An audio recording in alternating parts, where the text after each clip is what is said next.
आज हम लोग इलेक्ट्रिक फील्ड से रिलेटेड एक न्यूमेरिकल बनाने जा रहे हैं। न्यूमेरिकल है electric field due to uniform charge ring on its axial line. Electric field हम लोग को निकालना है यूनिफॉर्म चार्ज रिंग के द्वारा एक्सियल लाइन पे। ये हमारे पास एक यूनिफॉर्म चार्ज रिंग है, ये इसका सेंटर है और इस रिंग का रेडियस r है। रिंग सर्कुलर है, रिंग के सेंटर से P पॉइंट का डिस्टेंस x है, ये हमने मान लिया। रिंग का रेडियस r है। We have to find the electric field at point P which is on the axial line of the ring at a distance x metre from the centre. यहाँ हमें electric field calculate करना है। इसको करने के लिए सबसे पहले हम लोग एक छोटा सा एलिमेंट काटते हैं dq। एक छोटा सा एलिमेंट हमने इस रिंग के ऊपर काटा और पूरे रिंग का चार्ज अगर हम q मानते हैं तो ये छोटा सा एलिमेंट अगर हमने लिया तो इसका चार्ज dq माना जा सकता है। तो इस dq के कारण इस p पॉइंट पे इलेक्ट्रिक फील्ड किधर होगा?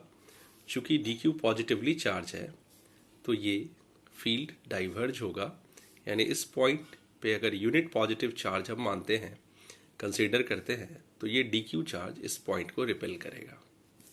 तो this is the field dE by this element dq। और इस dq एलिमेंट के अपोजिट एक और हम लोग एलिमेंट काट लेते हैं, जिससे सेम एलिमेंट हम लोग dq चार्ज काटते हैं हम लोग यहाँ पे, जैसा ऊपर हमने काटा था, और इस पॉइंट से इस पॉइंट को फिर से मिलाते हैं। तो इस dq के कारण इलेक्ट्रिक फील्ड इस पॉइंट पे किधर होगा? तो इस तरफ होगा। चूंकि ये एलिमेंटल चार्ज dq है तो इसलिए इसका फील्ड dE कंसीडर करेंगे, और ये भी चार्ज dq है इसलिए इसका फील्ड dE कंसीडर करेंगे। अब हम लोग देख रहे हैं कि यहाँ एक राइट एंगल ट्रायंगल बन रहा है। ये राइट एंगल ट्रायंगल में हाइपोटेनस कितना हो गया? √r² plus x square. r क्या है? रेडियस। x क्या है? Distance of the point from the centre of the ring. तो ये डिस्टेंस हो गया √r² plus x square. Similarly ये भी डिस्टेंस हो जाएगा √r² प्लस x स्क्वायर। तो इस चार्ज के कारण एक फील्ड हुआ dE, इस चार्ज के कारण एक फील्ड हुआ dE। अब ये ट्रायंगल जो है ये आइसोसेलेस ट्रायंगल लग रहा है।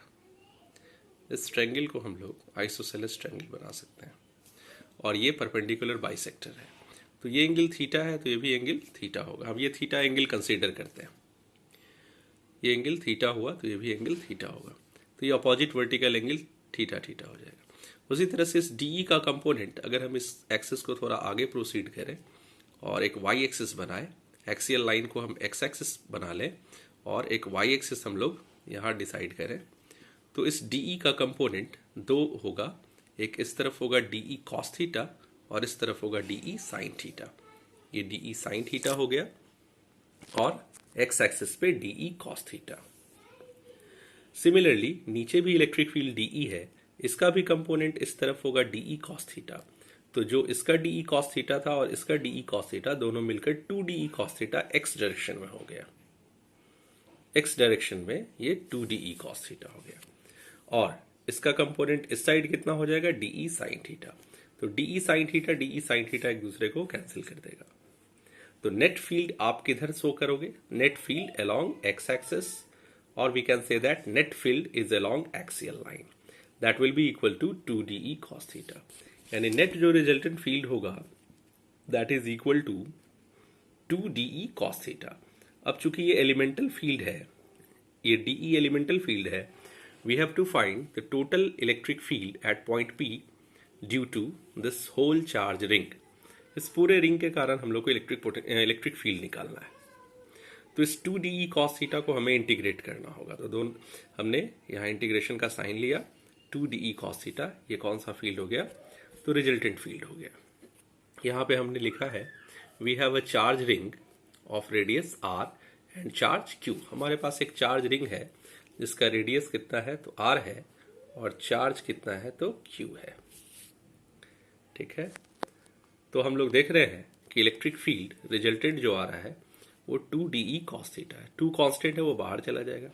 DE क्या हो जाएगा? तो इलेक्ट्रिक फील्ड का चूंकि फॉर्मूला होता है KQ बाई r², तो Q के जगह हम लोग क्या लेके चले हैं? तो DQ लेके चले हैं। तो KDQ और डिस्टेंस कहाँ से कहाँ, तो डी क्यू से लेकर पी तक का या इस डी क्यू से लेकर पी तक का, तो दोनों तो बात बराबर ही है। तो आप कह सकते हो ए पॉइंट यहाँ है और पी पॉइंट यहाँ है, तो ए पी स्क्वायर कह सकते हैं, के D Q by A P square. ये इलेक्ट्रिक फील्ड हो गया। अब हमारे पास क्या है, तो कॉस थीटा है। कॉस थीटा इस ट्रायंगल से आप देखो, बेस हो गया एक्स और हाइपोटेनस हो गया under root are square plus x square, तो एक्स अपॉन ए पी। अभी हम लोग फिलहाल ए पी लिख सकते हैं, A P. Finally we get k constant है, बाहर चला जाएगा, सिर्फ डी क्यू रह जाएगा। एक्स भी कांस्टेंट है, आप देखो यहाँ हम इस पॉइंट को यहाँ से ना इधर डिस्प्लेस कर रहे हैं ना इधर डिस्प्लेस कर रहे हैं। अभी इस फिक्स पॉइंट पी पे हम लोग इलेक्ट्रिक फील्ड निकाल रहे हैं, तो ये एक्स पोजीशन हमारा फिक्स है और आर भी हमारा फिक्स है, मीन्स ये दोनों कांस्टेंट है, तो ये पूरा टर्म बाहर चला जाएगा, एक्स पे हमारा बाहर चला गया। A P square and A P that will B A P Q, ये ए पी क्यू हो गया, ठीक है। अब आप देखो ए से पी तक का डिस्टेंस है कितना, तो ए से पी तक का डिस्टेंस है r square plus x square, तो r square plus x square हमने अंडर रूट यहाँ पुट किया, ए पी के जगह under root are square plus x square. Root means power में half and 3, it will be 3/2। अब चूंकि आर और एक्स दोनों जो है कांस्टेंट है, तो under root are square plus x square to the power 3/2 जो यहां से आएगा वो बाहर चला जाएगा, तो इंटीग्रेशन सिर्फ किसका होगा, तो डी क्यू का होगा। अब प्रश्न ये उठता है कि डी क्यू कहां से कहां इंटीग्रेट होगा, क्या जीरो से क्यू इंटीग्रेट होगा, तो देखेंगे हम लोग यहाँ 2 एलिमेंट काटे हैं। अगर हम एक एलिमेंट डी क्यू काटते तो ये होल लेंथ को कवर करता, यानी इसका इंटीग्रेशन 0 से क्यू होता, लेकिन हमने यहाँ 2 एलिमेंट काटा है।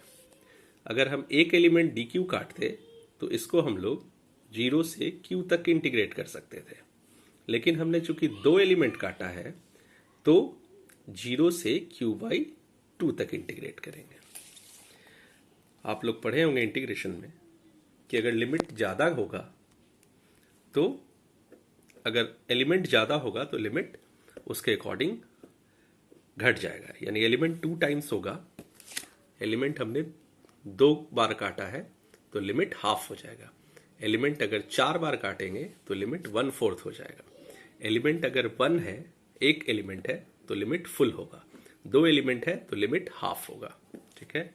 तो आप लोग यहाँ डी क्यू के जगह 0 से q/2 तक इंटीग्रेट कर सकते हैं।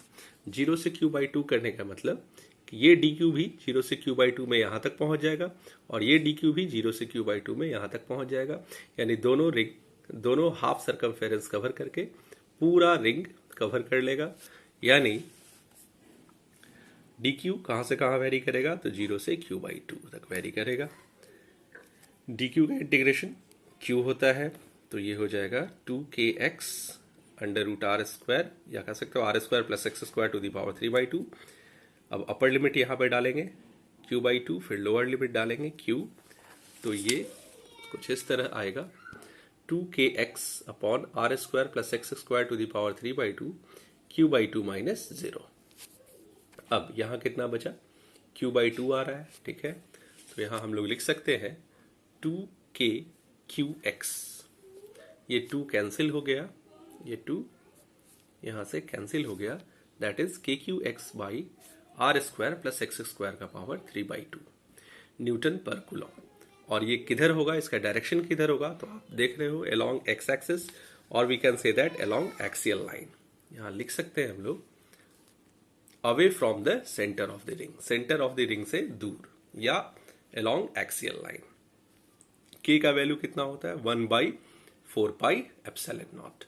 ऊपर क्या हो गया, qx R square plus x square, ये आंसर हो गया। अब हम लोग कह सकते हैं एक स्पेशल केस अगर हम लोग लेते हैं सेंटर के लिए, अगर फील्ड इसी रिंग का के सेंटर पे निकालना होता, इसी रिंग के कारण इसके सेंटर पे अगर फील्ड निकालना होता, तो हम लोग किसको 0 करते, तो ये P पॉइंट सेंटर पे चला जाता, तो ये x लेंथ घटते घटते घटते घटते क्या हो जाता है, 0 हो जाता। तो x को अगर हम 0 कर देते हैं तो पॉइंट सेंटर पे चला जाएगा, यानी इलेक्ट्रिक फील्ड अब सेंटर पे आने जा रहा है। तो इलेक्ट्रिक फील्ड सेंटर पे कितना हो जाएगा, तो हमारे पास जो x है उस x को हम लोग क्या कर देंगे, 0 कर देंगे। तो x को जैसे ही 0 करते हैं तो इलेक्ट्रिक फील्ड क्या हो जाता है, 0, यानी किसी भी चार्ज रिंग के कारण इलेक्ट्रिक फील्ड उसके सेंटर पे क्या होगा, 0 होगा। That's it. तो ये बात आप लोग को समझ में आ गई। Thank you.